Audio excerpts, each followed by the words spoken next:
Worlds apart, Olivia Harrington stared out the window of her penthouse office, watching the rain trace patterns on the glass 60 floors above Manhattan. The cityscape below, obscured by clouds and mist, matched her mood perfectly, isolated, elevated, and fundamentally disconnected from the world below. At 28, Olivia carried the weight of Harrington Global Investments on her shoulders, a burden she'd never expected to bear so young. Her father's stroke 18 months ago had thrust her from the role of heiress in training to interim CEO, facing a board of directors who barely concealed their skepticism behind polite smiles and carefully worded concerns. "Ms. Harrington?" Her assistant's voice came through the intercom. "Your new security specialist has arrived for the interview." Olivia smoothed her tailored navy suit and straightened her shoulders. "Send him in, Rebecca." The doors opened to reveal a man whose presence immediately commanded attention without demanding it. Tall with broad shoulders and a military bearing that his charcoal suit couldn't disguise, his face combined strong features with observant eyes that noticed everything while revealing nothing. "Ms. Harrington," he said, his voice deep and measured. "Marcus Reed." Olivia gestured to the chair across from her desk. "Mr. Reed, your credentials are impressive. Special Forces, intelligence work, private security for 3 international executives." "Yes, ma'am." He sat with the economical movements of someone trained to conserve energy and maintain awareness at all times. "And yet you've applied for what is essentially a position as my driver and personal security detail. Seems like a step down." A hint of something, perhaps amusement, flickered across his face. "I prefer roles with clear parameters and direct impact. Protecting one person effectively means understanding their routines, environment, and potential vulnerabilities. It's specialized work." Olivia studied him, intrigued by his candor. Most people who interviewed with her either fawned excessively or maintained such rigid formality. They became robotic. Marcus Reed did neither. "My previous security lead lasted 3 months before requesting reassignment," she said. "Apparently I'm excessively demanding and impossible to please. With respect, Ms. Harrington, people in your position are targets. Financially, personally, sometimes physically. Being cautious isn't being difficult. It's being prudent." The response surprised her. "So you wouldn't find constant schedule changes and security checks burdensome?" "They're part of the job," he replied simply. "My responsibility is your safety and privacy, not my convenience." Something about his directness was refreshing after years of yes-men and sycophants. "When can you start?" "Tomorrow morning, if that suits your schedule." Olivia nodded. 7 a.m. Rebecca will handle the paperwork and provide the necessary clearances. As Marcus stood to leave, she added, "One more thing, Mr. Reed. I value discretion above all else. My life is dissected enough in the press without adding fuel from within my household." His eyes met hers directly, professional but not subservient. "Understood, Ms. Harrington. Your privacy is part of your security." After he left, Olivia returned to the window, watching as tiny figures moved along the streets far below, each with their own life, concerns, and connections. She wondered, not for the first time, what it would be like to move through the world without the Harrington name preceding her everywhere she went. By the end of his first month, Marcus had proven himself indispensable. He appeared each morning precisely on time, maintained the security protocols without complaint, and navigated New York traffic with a calm efficiency that gave Olivia precious extra minutes to prepare for meetings. More surprising was his consistent kindness, not toward her specifically, but to everyone they encountered. He knew the names of the parking attendants at her office building, remembered that the security guard at her favorite restaurant had a daughter in college, and always acknowledged the cleaning staff when they worked late at Harrington Tower. One rainy Tuesday, Olivia emerged from a particularly brutal board meeting where her leadership had been questioned repeatedly. She managed to maintain her composure until she reached the car, where the privacy screen and tinted windows finally allowed her mask to crack. "The Hamilton Tower, Ms. Harrington?" Marcus asked, as he always did, confirming her residence. "Just drive somewhere." "Anywhere," she replied, her voice unsteady. "I need a minute." Without comment, Marcus navigated away from the financial district, eventually pulling into a secluded spot overlooking the East River. Rain pattered against the roof, creating a cocoon of white noise that felt unexpectedly comforting. "Would you prefer I step outside to give you privacy?" he asked quietly. Olivia shook her head, embarrassed by her emotional display but too exhausted to care. They don't think I can do this. They're waiting for me to fail so they can replace me with someone who fits their image of leadership. Marcus remained silent, neither offering platitudes nor awkward reassurance. His respect for her dignity somehow made it easier to continue. My father built this company from nothing. Every decision I make carries his legacy, and if I fail... She trailed off, unable to articulate the weight of expectation she carried. May I speak candidly, Ms. Harrington? Marcus asked after a moment. She nodded, curious despite herself. Leadership isn't about having all the answers. It's about having the courage to make decisions with incomplete information and the wisdom to adjust when those decisions prove imperfect. His voice held the quiet confidence of someone who had led in far more dangerous situations than boardrooms. From what I've observed, you have both. The simple observation, delivered without flattery, touched something within her. Is that military wisdom, Mr. Reed? A slight smile. Just hard-earned experience. Perfect leaders don't exist. Effective ones do. They sat in surprisingly comfortable silence, watching the rain create patterns on the river's surface. Olivia felt her breathing steady, her perspective slowly rebalancing. Thank you, she said finally. We can head back now. As they drove toward her penthouse, Olivia found herself studying Marcus in the rearview mirror. The strong profile, the steady hands on the wheel, the alert eyes that constantly assessed their surroundings. For the first time, she wondered about the man behind the professional facade. What experiences had shaped that quiet wisdom? What life did he return to when he left her service each evening? Over the following weeks, their drives gradually included conversation beyond mere logistics. She learned he preferred classical music on long drives but jazz in the evenings. He admitted a weakness for hole-in-the-wall diners with good coffee. She discovered he read widely, history, philosophy, even poetry, gleaning insights from his occasional observations about the books visible in her briefcase. The professional boundaries remained firmly in place, yet Olivia found herself looking forward to their time together in a way that both confused and intrigued her. Unlike everyone else in her world, Marcus seemed to see past her title and fortune to the person beneath, the woman who doubted herself, who carried impossible expectations, who sometimes just needed silent understanding. It was during these thoughts that she first noticed the pattern. Every Tuesday and Thursday, regardless of her schedule, Marcus would grow slightly more attentive to the time as evening approached. By 8:15, a subtle tension would enter his otherwise relaxed demeanor.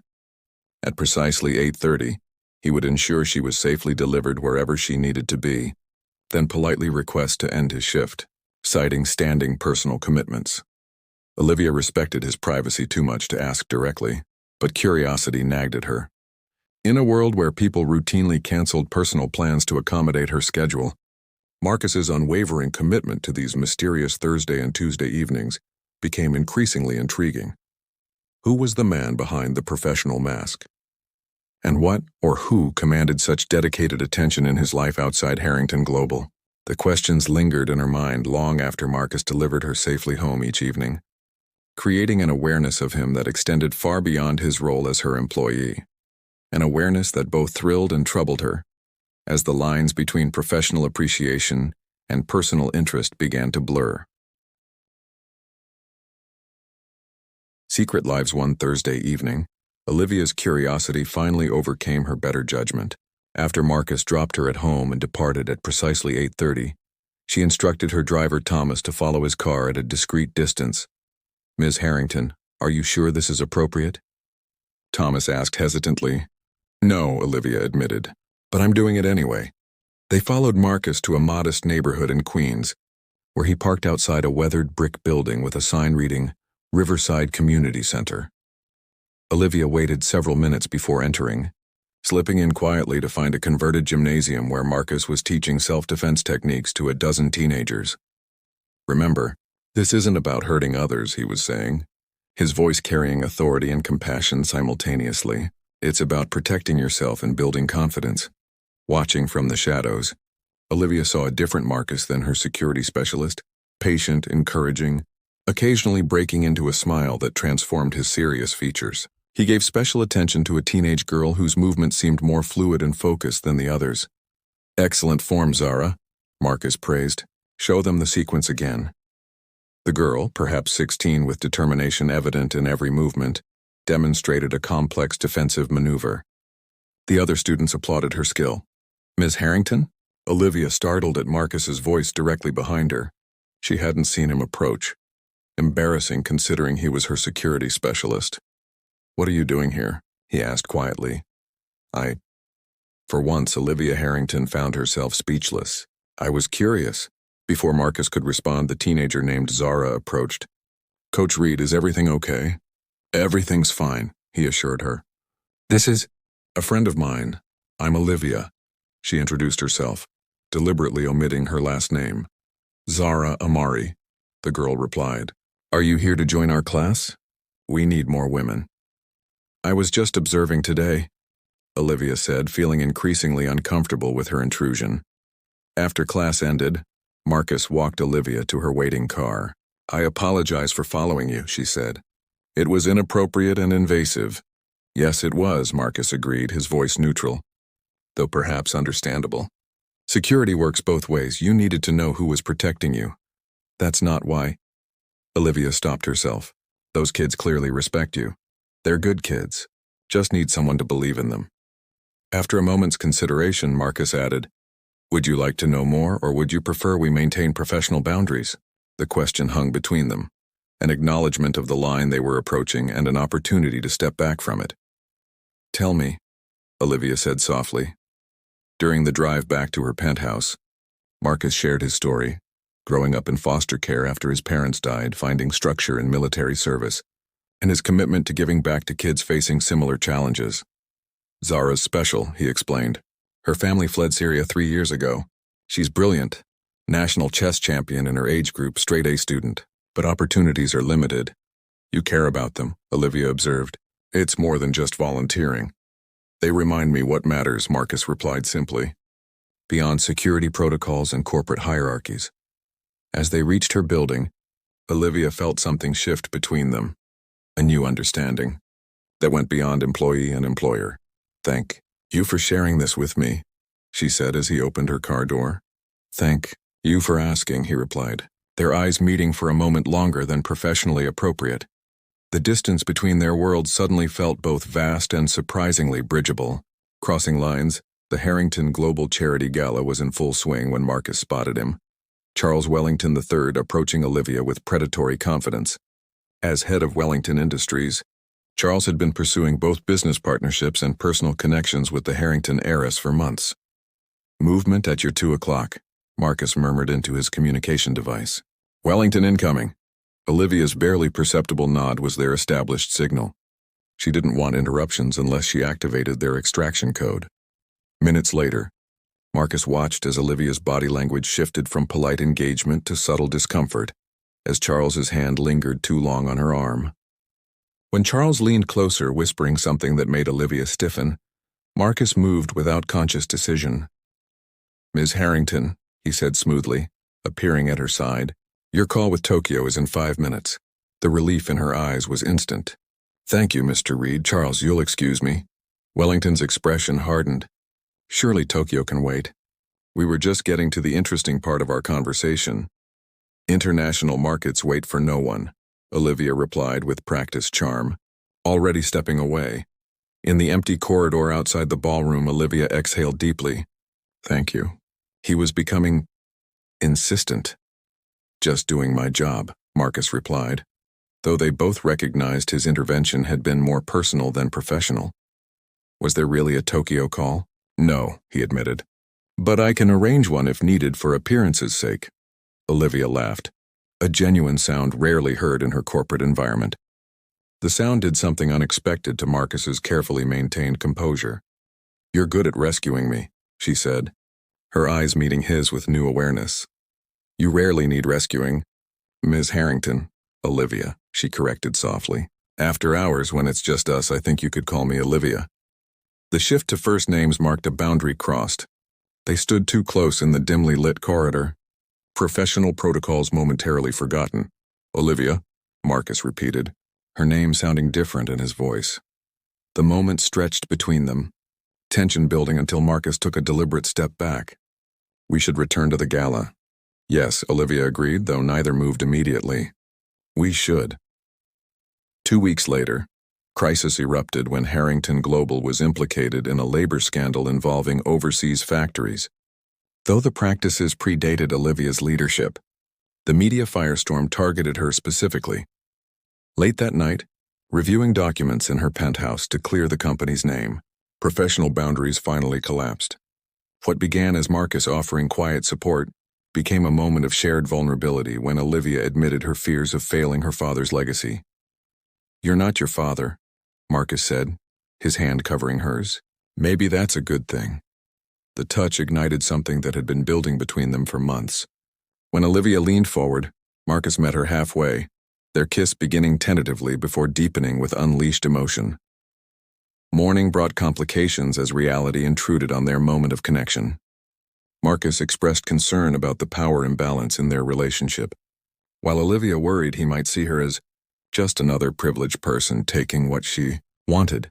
Their fragile understanding faced its first test when Marcus discovered Olivia had anonymously funded the community center's renovation after hearing it faced closure.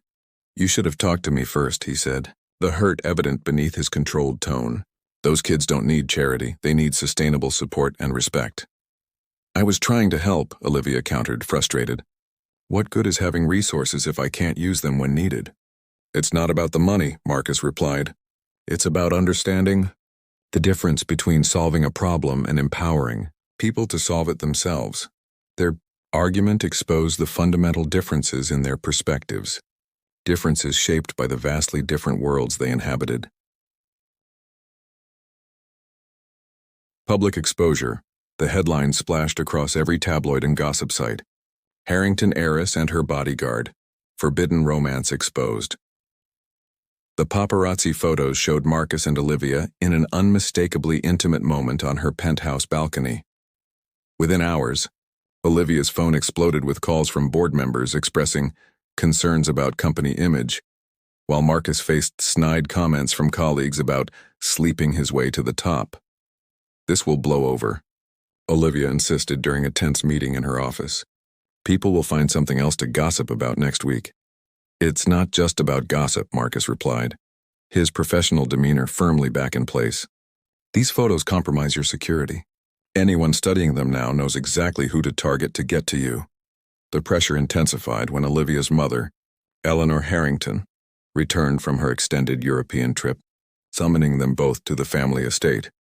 "This is precisely why I advised against hiring someone so photogenic," Eleanor said coldly, gesturing to the tabloid on her desk. "The board is in uproar, our shareholders are nervous, and the Wellingtons are reconsidering our partnership." "Mother, my personal life is inseparable from this family's legacy," Eleanor interrupted. "Charles Wellington called this morning. He's willing to overlook this indiscretion if you'll reconsider his proposal." Marcus stood perfectly still, his face revealing nothing. "Perhaps I should wait outside." "No need," Eleanor smiled thinly. "I believe your resignation letter is already being drafted by legal, with appropriate compensation for your discretion, of course." "Mother," Olivia objected. "It's all right," Marcus said quietly. "Mrs. Harrington is right about one thing. My presence is currently a liability to you and the company." The situation worsened when reporters began harassing the teenagers at the community center, hoping for dirt on Marcus. When Zara's scholarship opportunity was threatened by the negative publicity, Marcus made his decision. "I'm leaving," he told Olivia that evening in her office. "Not just this position, but New York. I've been offered consulting work overseas." "You're running away," Olivia accused, her overwhelming reason. "I'm protecting what matters," he countered.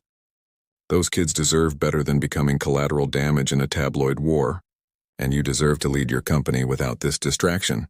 "So I'm a distraction now?" Olivia's voice cracked despite her attempt at composure. "You know that's not what I meant." Marcus's professional mask slipped, revealing the pain beneath. "But we were fooling ourselves thinking this could work. Our worlds are too different." After he left, Olivia threw herself into resolving the company scandal, eventually discovering evidence that the Wellingtons were actually responsible for the labor violations, being blamed on Harrington Global. They created a shell company to handle the worst practices, then leaked doctored documents implicating us when we wouldn't agree to their merger terms, she explained to her board. Charles Wellington doesn't want a business partnership, he wants a takeover. The revelation solved one problem but left the greater one intact. Marcus was gone, and with him, the only relationship that had made Olivia feel like more than her family name and fortune. Bridge Between Worlds 1 month after exposing the Wellington scheme, Olivia stood in the back of the community center's gymnasium, watching preparations for their fundraising event. Though her donation had remained anonymous, she'd worked with the center's director to establish sustainable funding through a community development initiative. "He's not coming," said a voice beside her. Zara Amari stood with the confidence of someone beyond her 16 years. "Coach Reed, that's why you're here, isn't it?" "I'm here to support the center," Olivia replied, though the girl's perception was disconcertingly accurate. "He took a job in Dubai," Zara continued. "But he delayed his start date to attend my national championship next weekend. He promised," the information sent a jolt through Olivia. "He's still in New York?" "Until Sunday." Zara studied her with surprising insight. "You should come to the competition. He talks about you, you know. Not directly, but I can tell." The National Chess Championship was held in a hotel ballroom, filled with intense concentration and whispered commentary. Olivia spotted him immediately, standing at the back, watching Zara's match with focused attention. When he noticed her, surprise registered briefly before his expression returned to careful neutrality. "Congratulations on clearing your company's name," he said when she approached. The Wellington evidence was impressive. "I had a good teacher about investigating thoroughly before acting," Olivia replied. "How's Dubai?" "I haven't left yet." His eyes held hers. "Couldn't miss this. Zara's worked too hard." They stood in awkward silence until Olivia finally spoke the truth. "I missed you." "Olivia, no, let me finish. You were right about some things. I don't always understand challenges I haven't experienced. But you were wrong about our worlds being too different to connect. Different doesn't mean incompatible." Marcus's careful control wavered. "It wasn't just about our backgrounds. I was afraid." "Of what?" "Of not being enough. Of watching you choose your world over." "Over you?" Olivia finished. "That's my decision to make, not yours." Across the room, Zara made her final move and the small audience erupted in applause. The young refugee had just become a national champion. "She reminds me of you," Marcus said, watching Zara accept her trophy. "Brilliant, determined, sees 10 moves ahead." "I don't know about that," Olivia smiled. "I seem to have miscalculated quite badly where you're concerned." We both did. For the first time in weeks, Marcus smiled, the real smile that transformed his features. "Maybe we need a new strategy."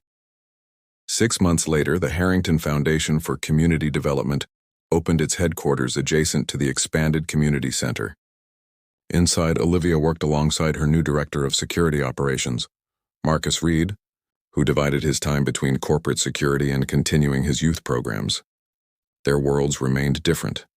Olivia still attended board meetings and gala events, while Marcus still preferred teaching self-defense to attending society functions. But they had built something unique between those worlds, a bridge founded on mutual respect, shared purpose, and love that recognized differences without being defined by them. "Your mother still thinks this is a phase," Marcus noted one evening as they watched Zara teaching chess to younger students. "My mother thought running a multi-billion-dollar company was a phase too," Olivia replied, leaning against his shoulder. "She'll adjust. And if she doesn't?" Olivia turned to face him, seeing beyond the security specialist to the man who had taught her the true meaning of protection. Not walls and distance, but courage and connection. "Then she's missing out on something extraordinary," she said simply. "Some distances are meant to be crossed."